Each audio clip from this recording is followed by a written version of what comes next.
আগে আকাশের উপরে উঠে ফেরেশতারা কি বলে চুরি করে শুনে আসতো। হঠাৎ জিনেরা আর উপরে যেতে পারে না, উপরে যেতে চাইলেই ফাআতবাআহু শিহাবুন সাকিব, আগুনের পাথর মারা হয়। ঘটনা কি? সব জিনেরা বৈঠক বসালো। ঘটনা কি? আগে কত তথ্য আগেই জেনে যেতাম, জেনে গণকদেরকে বলতাম, গণকরা আমাদেরকে ধন্যবাদ জানাইতো। তো এখন তো আসমানের সিকিউরিটি এত বেড়ে গেল কেন? কারণ কি? ওই যে শেষ নবী আসার কথা যে মনে হয় চলে আসছে, দেখো তো কোথায় আসছে উনি। খুঁজতে খুঁজতে খুঁজতে একদল ওই দিন ফজরের সময় আল্লাহর হাবিব সাল্লাল্লাহু আলাইহি ওয়াসাল্লাম রক্তাক্ত হয়ে ফজরের সালাত যখন পড়তেছেন, ওই কোরআন তেলাওয়াত শুনে তারা এলাকায় যে বলল যে ইন্না সামি'না কুরআনান আজাব, এক আজীব কোরআন শুনে আসছি, ইয়াহদি ইলা রুশদি, এই কোরআন মানুষকে হেদায়েতের পথে নিয়ে যায়। ফাআমান্না বি, আমরা ঈমান এনে ফেললাম। সুবহানাল্লাহ পড়েন। পৃথিবীতে সিগারেটটা এমন একটা খাবার, এই একটা খাবারই শুধু টয়লেটে বসে খাওয়া যায়। তামাক গাছ যেখানে চাষ করে ওইখানে কোনো বেড়া দেওয়া লাগে না, ওটা ছাগলও খায় না।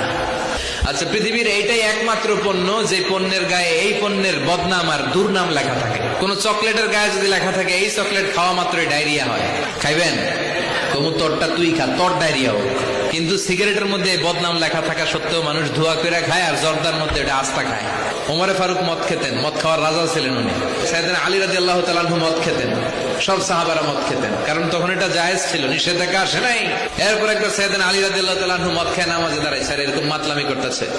লা আ'বুদু মা তা'বুদুনের জায়গায় মাতলামের ছোটা কি করে? আ'বুদু মা তা'বুদুন।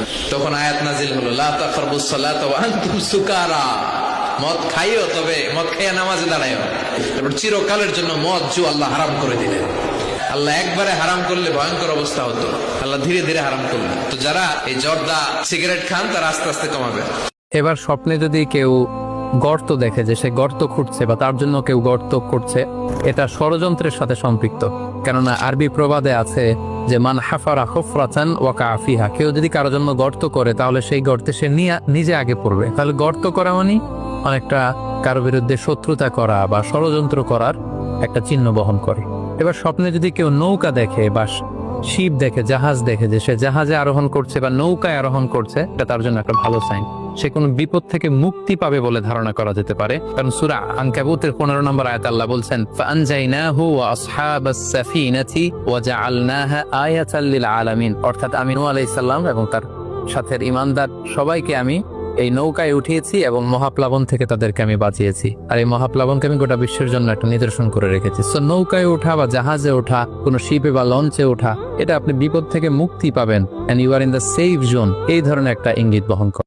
এক লোক বললেন, ইয়া রাসূলুল্লাহ, আমার মাকে কাঁধে করে কাবার চারদিকে ঘুরিয়েছি, তাওয়াফ করিয়েছি, প্রচন্ড রোদের মধ্যে আমার মাকে কাঁধে করে কাবার চারদিকে লাব্বাইক লাব্বাইক বলে অনেকবার ঘুরিয়েছি। ইয়া রাসূলুল্লাহ, আপনি আমাকে বলে দেন, ছোটবেলা যখন আমি আমার মায়ের বুকের দুধ খেয়েছি ওই দুধের সুদটুকু আদায় হয়েছে কিনা? বিষ্ণু বললেন, কি প্রশ্ন করলা তুমি? তুমি যদি তোমার গায়ের চামড়া কেটে জুতা বানিয়ে দাও, চামড়াটা কেটে শুকিয়ে যদি জুতা বানিয়ে তোমার মায়ের পায়ের নিচে দিয়ে দাও, ছোটবেলায় মায়ের বুকের যে দুধ খেয়েছো, একটা দুধের এক ঢোক দুধ খাওয়ার শোধ আদায় হবে না।